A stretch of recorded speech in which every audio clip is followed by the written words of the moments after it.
Cyber Resilience, ou resiliência cibernética, refere-se à capacidade de um sistema, de uma organização ou de um indivíduo de resistir, adaptar-se e recuperar de ataques cibernéticos, falhas de sistemas ou outros incidentes de segurança. Essa abordagem visa não apenas prevenir ataques, mas garantir que, se ocorrerem, os sistemas possam continuar operando, minimizando os danos e o tempo de inatividade. Esse é o tema do ThinkCast de hoje. Roda a vinheta.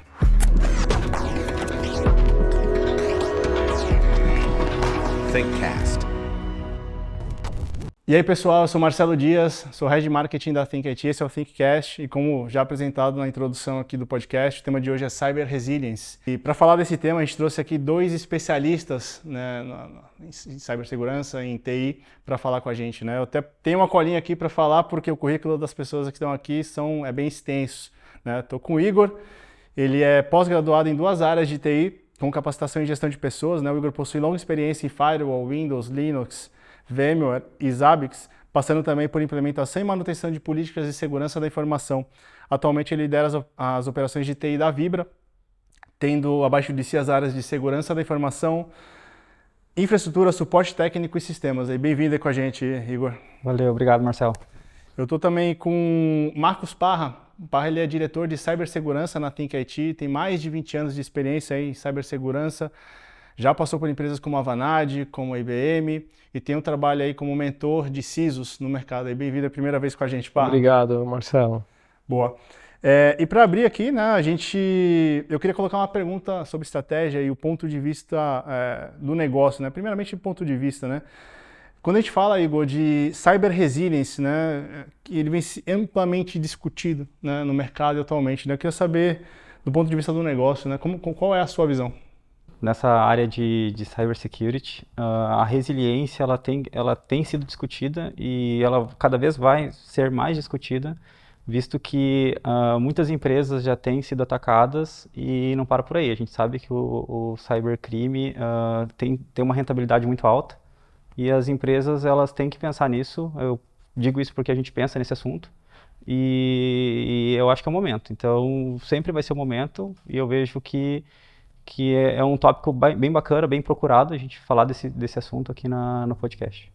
Legal. E Parra, também a mesma pergunta que eu fiz para o Igor, eu estendo ela para você, né? Como que é a sua visão, né, desse tema? Assim como o Igor comentou, eu acho que é um tema extremamente importante para as empresas praticarem, buscarem, né, o uso dessa, vamos dizer, um framework, ou, né, uns chamam de framework, outros chamam de plano, outros chamam de resposta, né, a eventos, estar preparado a resposta a eventos. Eu acredito que, assim, independente do tamanho da organização, o momento da maturidade, eu acho que vale muito a pena as empresas procurarem fazer esse exercício em relação à questão de cyber resilience. É um tema bastante discutido a nível de mercado, né? Legal. E aí, quando a gente eu estou entendendo aqui que, por exemplo, para uma estratégia efetiva de cyber resilience, a gente está falando amplamente aí das áreas de cibersegurança em si, né? Na visão de vocês dois, né, qual que é a estratégia, né, para as áreas de cibersegurança atuarem e como que elas devem ter a sua ênfase para que essa estratégia de cyber resilience tenha sucesso, efetivamente? Não, perfeito. Eu acho que tendo não digo exclusivamente um time de segurança da informação, mas pensando pelo menos em pessoas dentro do time de TI em segurança da informação. Vou dar um exemplo aqui. É super possível dentro de casa você pegar ali do seu time, ali, delegar algumas pessoas para a gente começar a pensar já na primeira estratégia que eu penso que é a conscientização e treinamento dos usuários, né?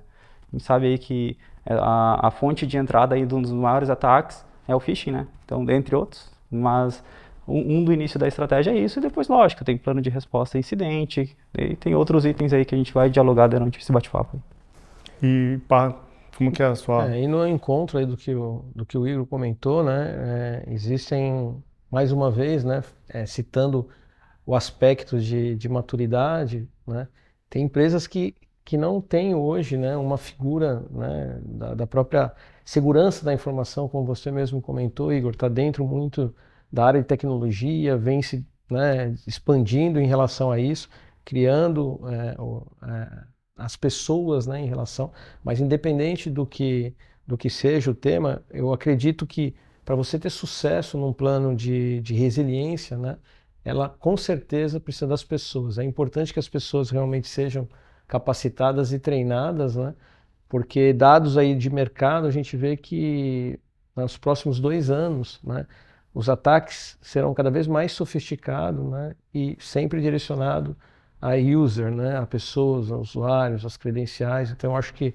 é parte do plano de resiliência você ter realmente um time capacitado, educado em cima das políticas, dos aspectos de segurança, né? Legal. E quando a gente fala de estratégia, por exemplo, para a empresa, por exemplo, de cyber resilience, né? Qual que é a tua visão de quais os caminhos e a jornada que o mercado, você está vendo aí, que as empresas têm que percorrer quando a gente fala de cyber resilience? Eu, assim, né, olhando para um aspecto geral de segurança, né, em relação não só ao mercado brasileiro, mas toda a movimentação a nível global, primeiro ponto, né, é necessário você saber o que é crítico para o teu negócio, né? A partir do momento que você identifica o que é crítico para o teu negócio, né, é esse tipo de ativo ou pessoas que você tem que proteger, né? A partir do momento que você tenha o trabalho de descobrir. E como que eu descobri isso? Através de um trabalho de avaliação, de maturidade, levantamento, business impact analysis. Tem vários instrumentos hoje no mercado que você pode utilizar, né? Depois disso, você tem que ter uma otimização, porque para você ter resiliência e depois você poder responder de uma forma rápida, quanto mais unificado, mais otimizado está as suas tecnologias, mais fácil vai ser para você atuar não só na prevenção, mas como uma monitoração, uma detecção, uma resposta e de uma resposta à recuperação. Então, eu acho que toda empresa que tenha hoje qualquer evento ou passou por uma situação de exposição de segurança, não deixou de cumprir, de alguma forma, parte dessas etapas. Então, eu vejo que isso é um ponto que a empresa precisa planejar, ter um plano para criar esse modelo de resiliência passando por esses pontos que eu comentei. Legal. E qual que é a tua visão, né, nesse ponto aí, quando a gente fala de jornada, Igor, que é o que o Parra acabou de falar, né, mas uma visão mais direta do negócio das empresas? Não, perfeito. Pegando o gancho do Parra aqui, eu acho que é importante a gestão de TI ter o conhecimento disso e a partir disso, igual eu te falei, às vezes não tendo mão de obra dentro de casa, existem parceiros, né, com todo esse conhecimento e capacitação, que isso hoje facilita e traz daqui a pouco para dentro de casa uma agilidade nesse trabalho de um plano de resposta bem estruturado, né? Muitas vezes quem está dentro de casa, está no teu dia a dia ali, não sabe bem como é que está lá fora. Então, tendo essas parcerias fortes, é super importante tu já montar o seu plano interno e fazer esse exercício de identificar o que é crítico para o negócio, né? A gente sabe que tem empresas que têm filiais, né? Nas filiais, cada filial ela tem um tipo de trabalho, tem um sistema, muitas das vezes exclusivo daquela filial, que se parar aquele sistema, a gente sabe que o prejuízo da empresa pode ser tanto quanto parando toda a empresa, né? Então, daqui a pouco, pelo negócio, a gente sabe que tendo esse conhecimento do negócio, junto com o time de TI, tu consegue já medir ali o que já vale um investimento de uma parte externa, daqui a pouco um backup já replicado para uma outra cloud, e a gente vai daqui a pouco dialogar um pouquinho mais sobre isso. Ah, legal. Eu vi que, pegando o gancho na conversa que a gente estava tendo aqui, né, a gente falou um pouco da questão do usuário, questão das pessoas que elas são chave, né, nesse processo, né? E baseado em pesquisa que a gente está vendo aí nos próximos 2 anos, até que o Parra citou, como é que é a visão de vocês, né? Porque a gente está vendo aí cada vez mais o uso de inteligência artificial, né, nesse processo todo, né?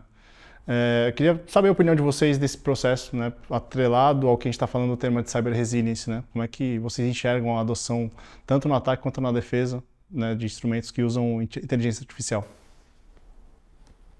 Quer começar?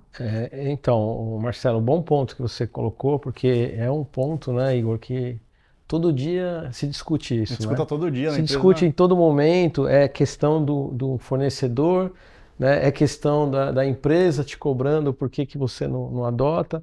Enfim, é algo que ainda se tem muito a ser discutido a respeito disso, mas eu acredito que, por exemplo, no viés da segurança, né, a gente pode dar os primeiros pontapés, né? Então você imagina hoje um trabalho, vou citar um exemplo simples aqui. Você imagina um trabalho hoje de um centro de operações de segurança, um SOC, né? Então se você recebe hoje fontes de dados de várias tecnologias que você tem dentro do seu ambiente e você produz isso dentro da sua central de operação de segurança para detectar possíveis anomalias, né?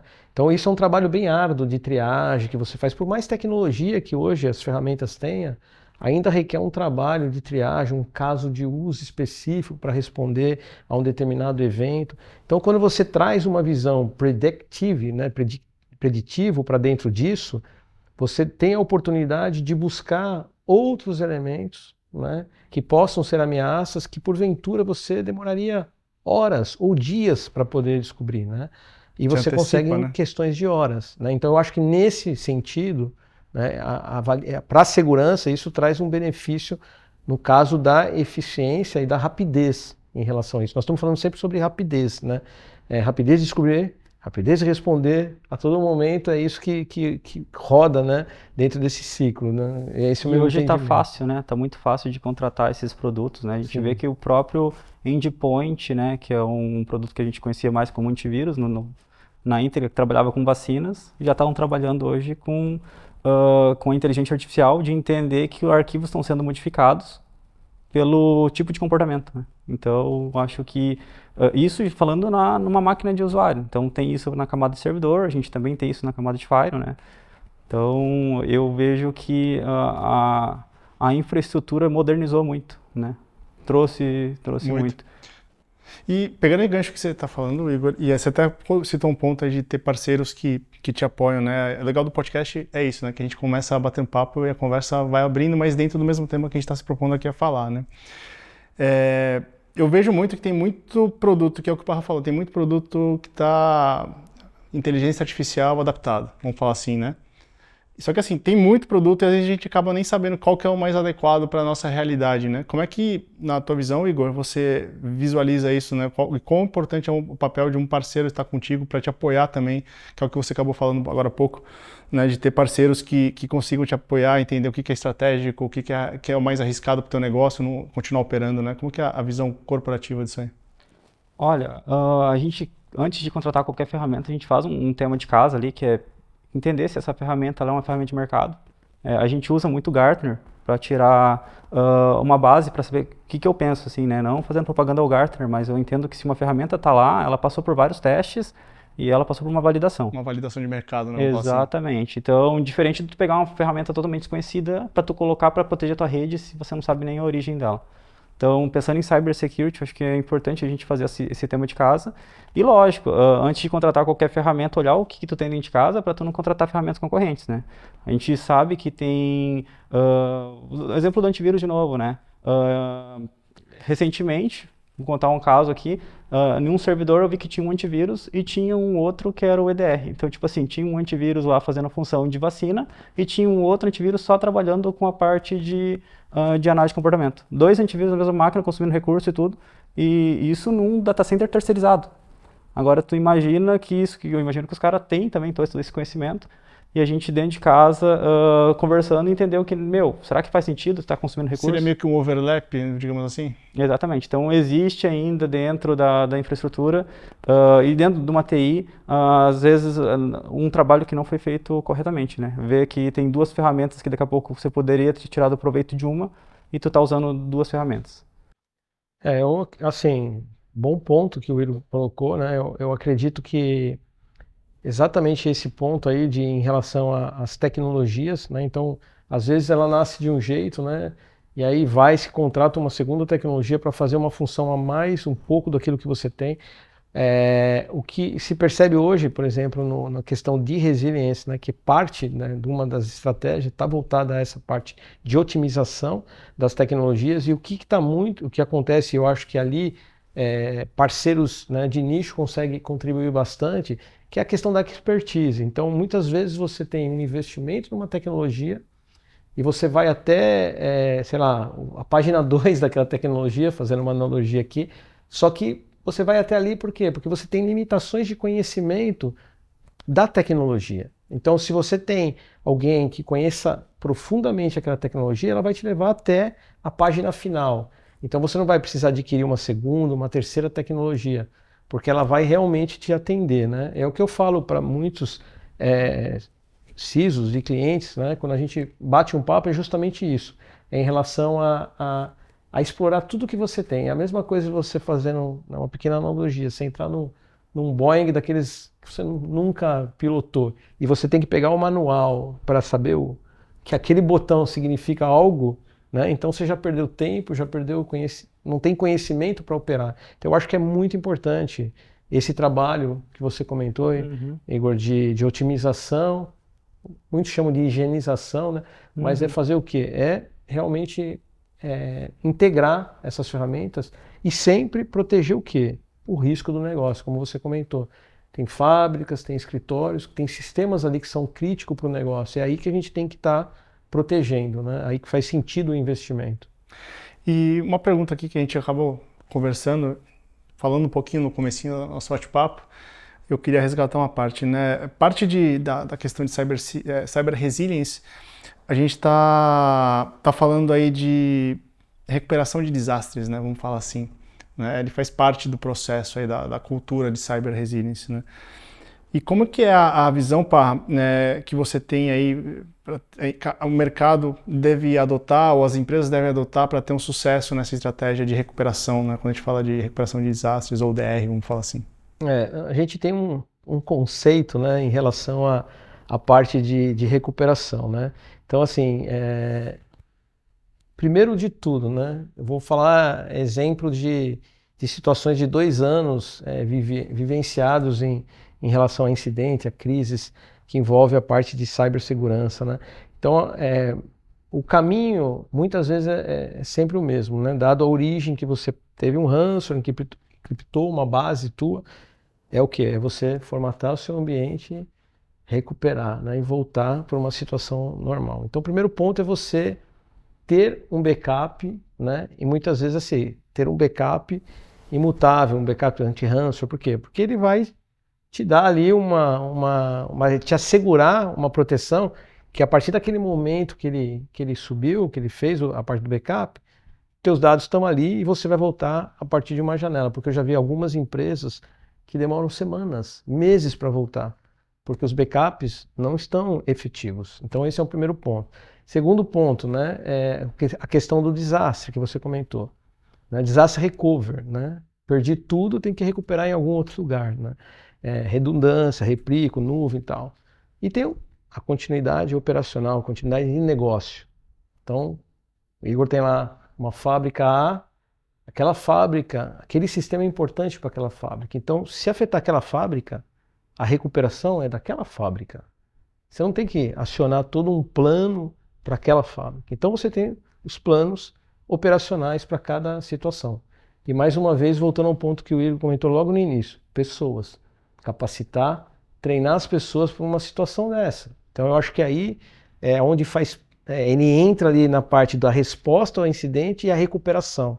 Então você tem várias formas de você acionar, né? Mas, mais uma vez, tem que estar treinado, exercitado essa função. E tem que estar preparado, né? A gente acontece. Tu tem que ter um né? parceiro ali na agulha, principalmente se tu não está totalmente eficaz ainda no teu plano, né?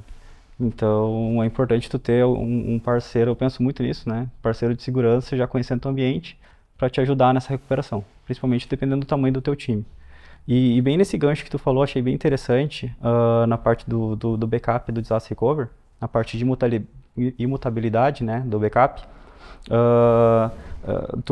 Vou dar um exemplo, né, fazer o backup, que esse backup não fique, né, no servidor, ele saia, né, se ele saia para algum lugar que ele fique um acesso rápido, fácil, de preferencialmente numa cloud, né, que você consiga rapidamente recuperar. Então, dependendo do negócio, vou dar um exemplo, tem uma empresa lá que tem 200 servidores, né?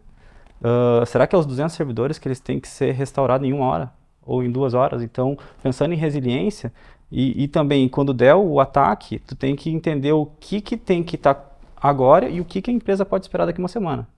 Né? Então, muitas das vezes a gente acaba não passando por sinistro, porque às vezes o ataque vem num servidor que a empresa pode ficar tranquila, assim, uma semana, tu volta o backup e tu não precisou fazer todo o investimento pensando assim, cara, eu preciso de servidor no ativo, né?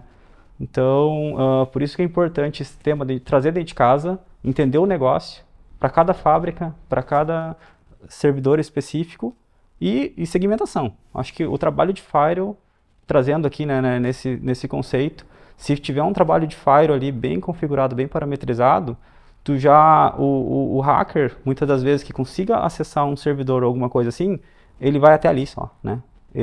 Muitas das vezes a gente vê os ataques, o cara conseguiu uma varredura e acessou todos os servidores, né?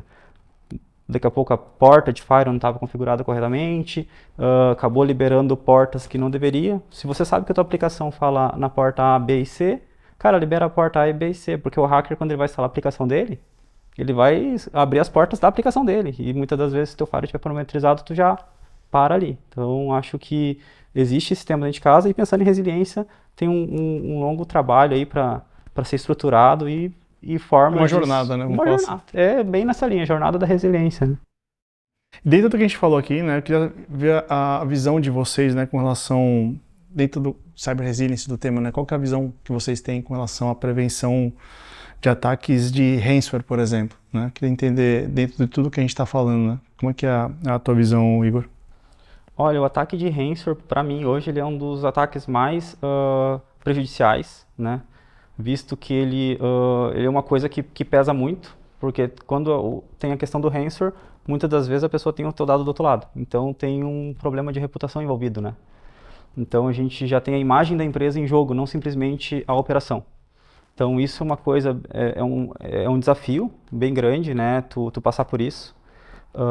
Mas pensando em continuidade do negócio, que é a resiliência, pensando na operação, né? Esse problema da marca, eu acho que tem que ser discutido, tem que ser... Mas pensando na operação, a imutabilidade do backup já é um plano de disaster recover perfeitamente, tu tendo onde apertar um botão vermelho ali, deu um ataque de ransomware, saber a versão. Muitas das vezes o que acontece, quando sai para ti a janelinha que o ataque aconteceu, a gente muitas das vezes tem o atacante na tua rede por meses, né? Então, ele já coletou informação tua há meses, já está ali, já criptografou boa parte do teu ambiente, e ali tu só recebeu na tela que o teu ambiente foi criptografado. Então, às vezes tu voltar o dia anterior, não adianta muita coisa, né? Porque o cara já estava lá, então ele só vai dar o start de novo. Então, eu acho que essa é uma dos desafios, né? Acho que aí entra o CIEM para poder preventivamente ter te avisado que a tua rede não estava normal, né? Antes de um ransomware ter estourado na tua rede. Então, existe temas... Um registro de logs ali para te antecipar. Para ser antecipado. Daqui a pouco você já sabe que deu um evento ali, tem coisa estranha, trata antes que vira essa bola maior e você acaba sendo surpreso ali. E volta os backups e acaba não tendo sucesso, né? Eu acho que esse é um dos motivos que empresas às vezes ficam semanas, porque ela vai tentar voltar o backup mais rápido. Muitas vezes ele está criptografado também, vai voltar o outro dia. Está comprometido. Está comprometido também. Então, e é horas, né? A gente está falando assim, cara, empresas com teras de dados, não é simplesmente estralar o dedo assim, 1 tera voltou na rede com um servidor. Então, ele tem um certo delay, assim, um tempo, né? A pressão é grande, gente, quero a empresa de volta. Mas tu sabe quantos teras a gente está voltando de informação para garantir que ele vai estar funcionando? E a sua visão, Parra? Bom, o Igor colocou bem o ponto, né, em relação a essa parte da defesa. Então, é necessário, né, óbvio, né, muitas vezes o pessoal comenta, né, eu ouço, né, sim, em discussões que até que ponto, né, a prevenção ela é efetiva ou não é efetiva. A prevenção ela tem que ter, de qualquer forma, sempre tem que ter, né? E isso também não assegura que você não vai ter problemas, né? Então você tem que ter a prevenção porque ela é a sua primeira linha, vamos dizer, de defesa ali, né? Você está trabalhando, como a gente comentou agora há pouco, né, com tecnologias alimentadas com machine learning, com conhecimento, que trabalham de uma forma analisando sutilmente as movimentações. Então você tem que ter, né? E você tem que ter a prevenção e entra na linha do que ele comentou. Você precisa ter a monitoração e a detecção, porque se passar, você tem que ter né? Assegurar que você vai pegar, né? E que você vai ter um plano de resposta para aquilo.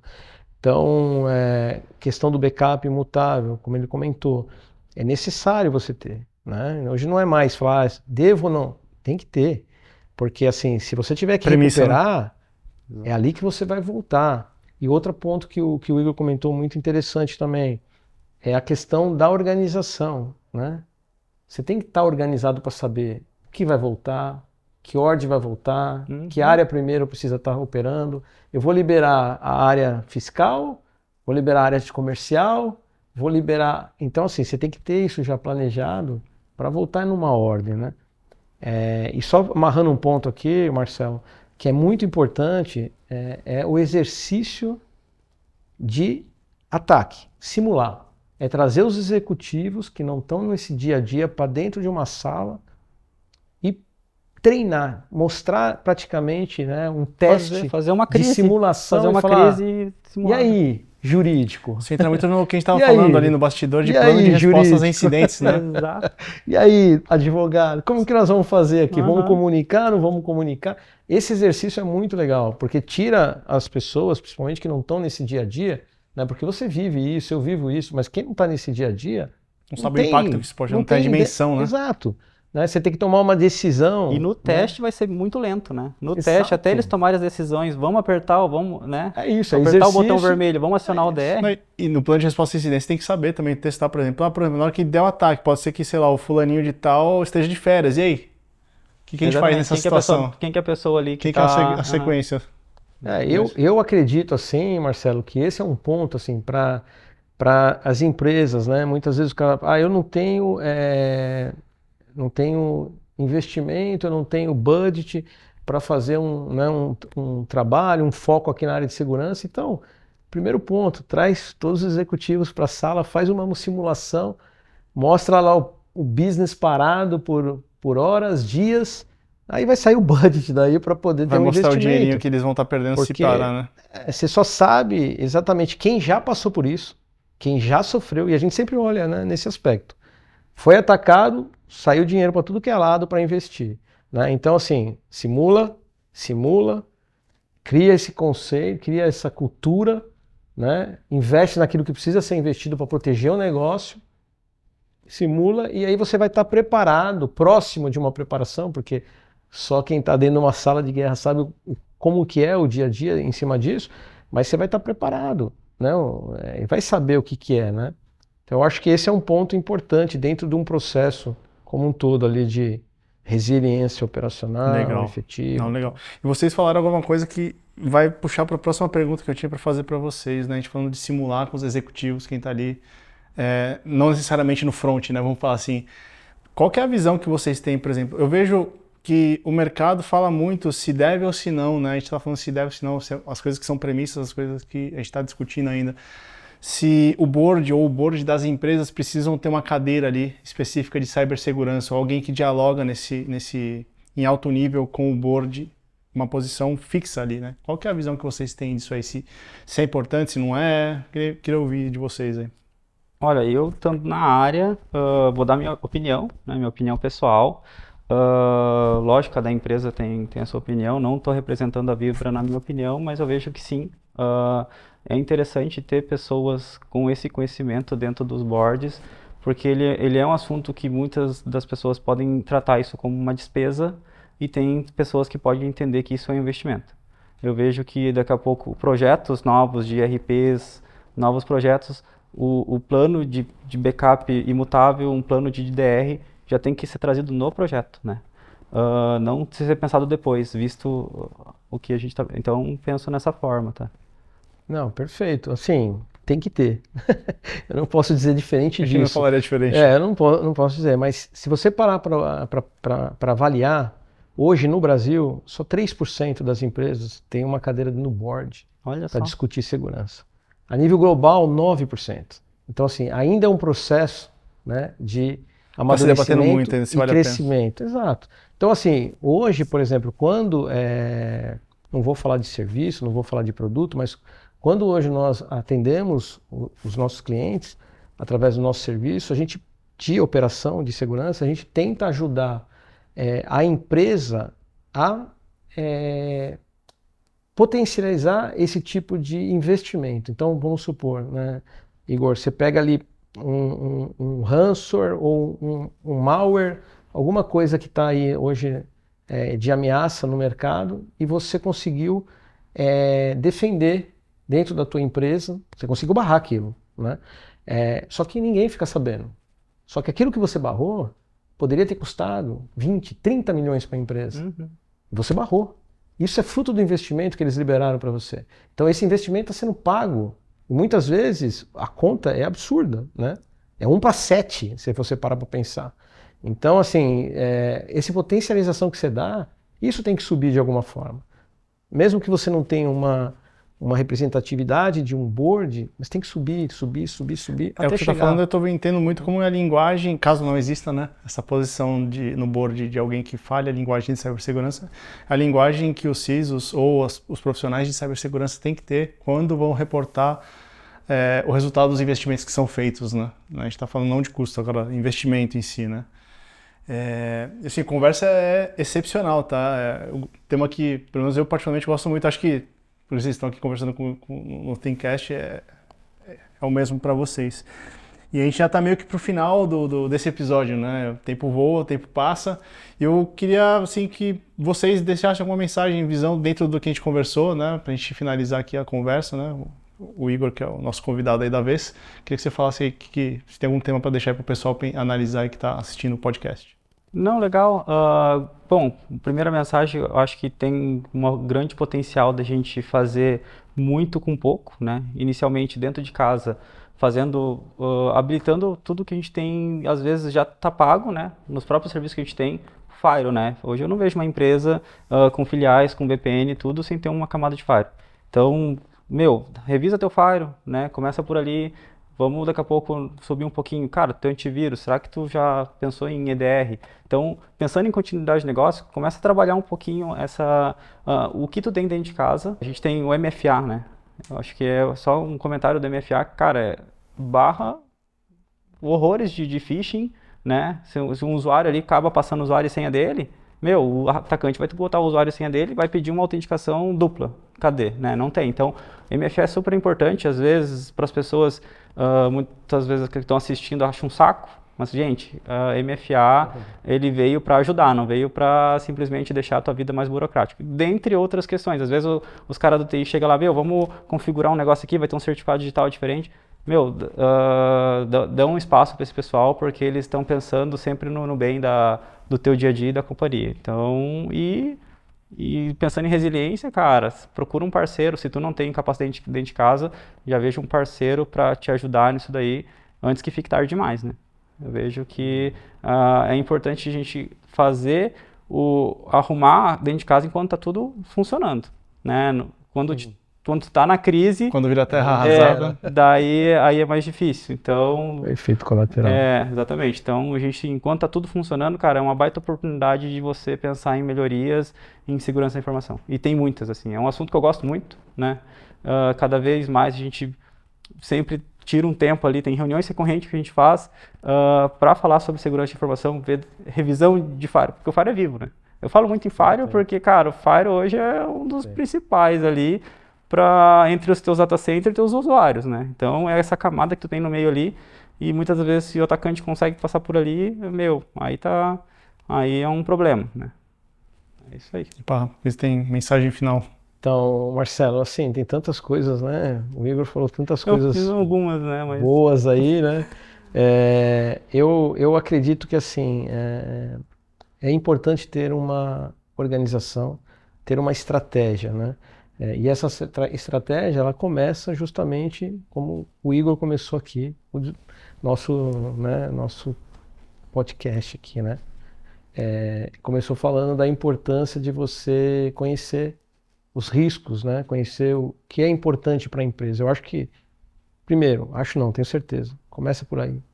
Identifica o que é importante, passa para proteger o que é importante para a empresa, monitora o que é importante para a empresa, se prepara para responder aquilo que é importante para a empresa. Então, eu acho que esses são os caminhos, né, que todos têm que ter, independente do tamanho e da maturidade da empresa, né? Mas eu é uma receita, né? Tem que seguir essa receita para que você tenha um pouco mais de sucesso, ou esteja menos vulnerável a uma situação, né? Porque, assim, a todo momento, né? Se você pegar, só para finalizar, saíram aí que 3 grupos, né? 3 grupos de quadrilhas de hacker corresponderam a bilhões de faturamento no ano de 23. Apenas 3 grupos. Bilhões de faturamentos. E nós estamos falando que é a terceira, né, maior empresa que dá lucro no mundo. Então, assim, temos que estar preparados para esse tipo de coisa. Então, acho que agradecer ao Igor. Excelente bate-papo aqui, gostei bastante de interagir contigo. Para mim é uma honra estar junto com você. Sempre trazendo um insight, a visão do cliente, a visão de quem está do outro lado, porque às vezes é fácil você falar, pô, faz isso, mas quem está lá do outro lado sabe o quanto difícil é fazer. E a você, Marcelo, aí por organizar aqui com a gente. Nós estamos todos juntos. Agradecer, né, aqui dando a minha palavra ao Igor por ter aceitado o convite, aí, disponibilidade de agenda. A você, Pá, também que está aqui com a gente, compartilhando todo o teu conteúdo, né, brilhantando aqui nosso episódio. E agradecer a você que está assistindo aqui ao ThinkCast. Esse foi um tema que é bem interessante, falando de Cyber Resilience. Esperamos que vocês que estão assistindo possam contar com a gente aqui da Think. Desejo um abraço a todos. Esse aqui foi mais um episódio do ThinkCast. Até logo.